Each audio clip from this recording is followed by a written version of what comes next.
these. Huh? Add more light. To get like this. See, the problem is it keeps changing color balance when I...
The zebra calcites that we've been hunting are a unique feature within Wind Cave, it appears.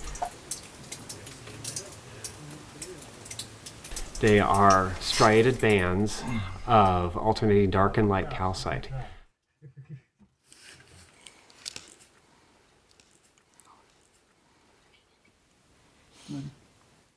For several years, we haven't been able to figure out exactly why they were there, how they worked. We only knew of a few very large dome-type examples. The Serengeti Dome is a dome that is about 12 feet deep by 6 feet across, by about 3 or 4 feet tall. And that was one of the largest known examples of a zebra calcite in the cave. We first visited the Serengeti Dome back in 2020. At that point, they didn't know why it was there, how it was formed, whether it was a lake-type sediment deposit or a crystal that grew after the rocks were all laid down. And that's kind of what kicked off this whole study. And since then, we've been finding more of these traditional-looking zebra-type calcites that look as though they've been grown within the rock.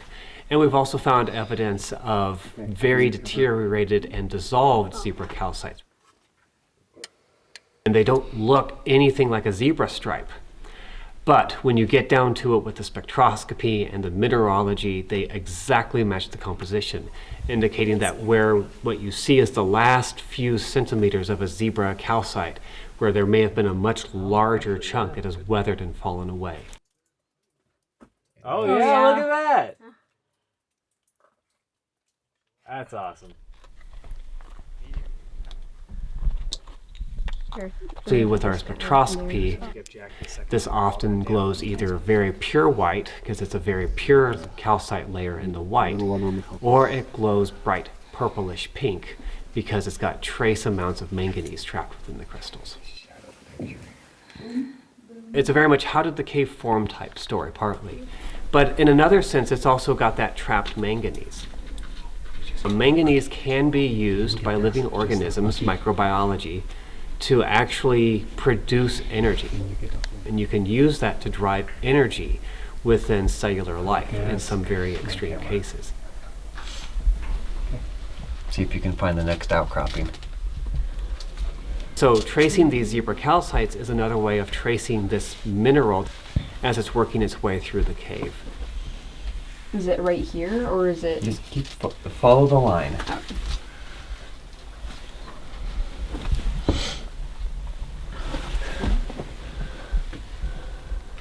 Oh, right there. Here you go.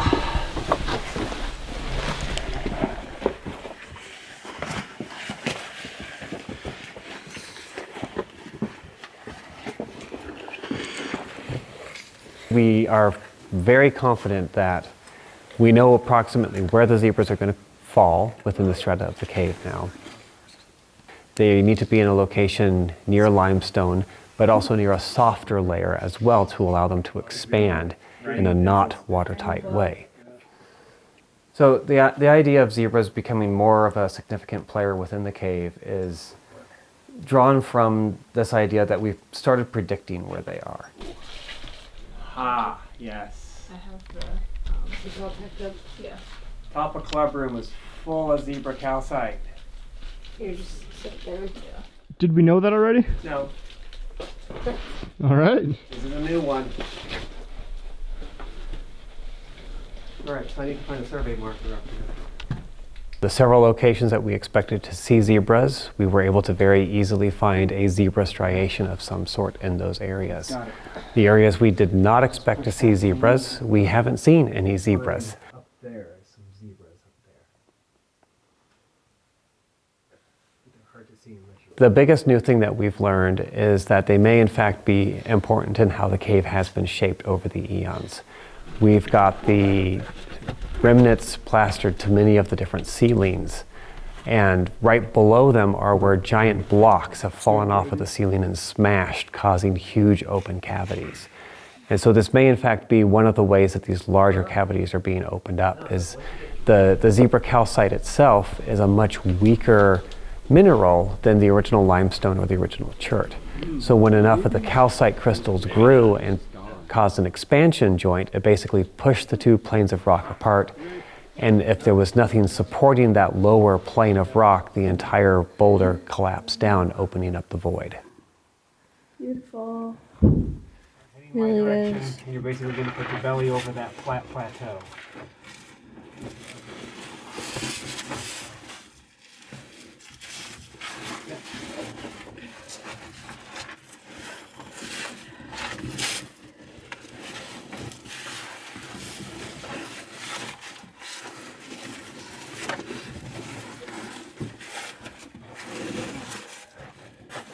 One of the big things we've been doing on this trip is tying zebra calcites to elevation within the cave. Trying to really determine, is there a zebra band that is running through the entire cavern system, or is it just sporadic pockets of zebra calcite? There you are. And from some of the initial work we've been doing, we seem to have two different band structures. One that is located between two chert layers, and one that is located between a chert and a boxwork layer. Good. And many of our observations of the elevations along with the slope of the cave seem to be pointing to this idea that this is a widespread network that flows along the gradient of the cave. Inch and a half. Okay. Yeah, no, it's... I'll take So that's the thing to keep in mind. If you're off by 1/10 of a foot, that's 1.5 inches. Oh, okay. That makes me feel makes me feel a little better. So the zebra findings we've been using to kind of map these layers through the cave. They're especially building up this picture of how important zebra calcites may have been in creating some of the breakdown areas of the cave. Well, when he's like, "There's a pack right now," I was like, "Where?" We need to revisit a few of these deeper zebra calcites. We found a few more, both on the snake pit and in the climbings that we were doing to the coke room. And we need to tie those into our altitude maps and see if they continue the trend of this plane, which layer of the zebras that they are in.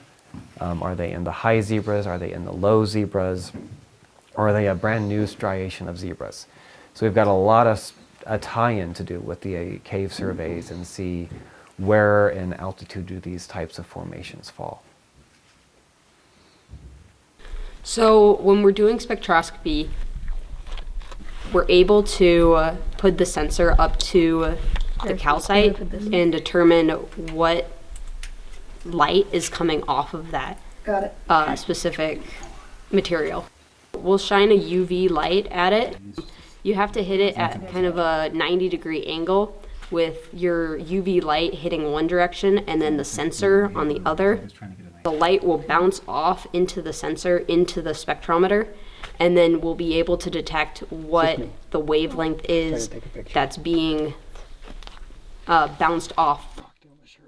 In the lab, just making synthetic calcites that replicate the calcites in the wind cave, and just figuring out what materials there are in that. I'm putting in just the stir bars. If we can recreate the exact color in the lab that we see in the crystals at the cave, we've created an exact replicate of a cave crystal.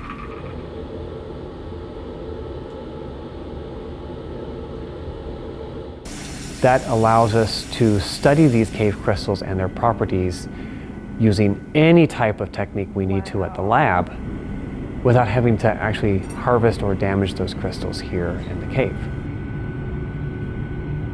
Best part of the trip was really getting to see those zebra calcites.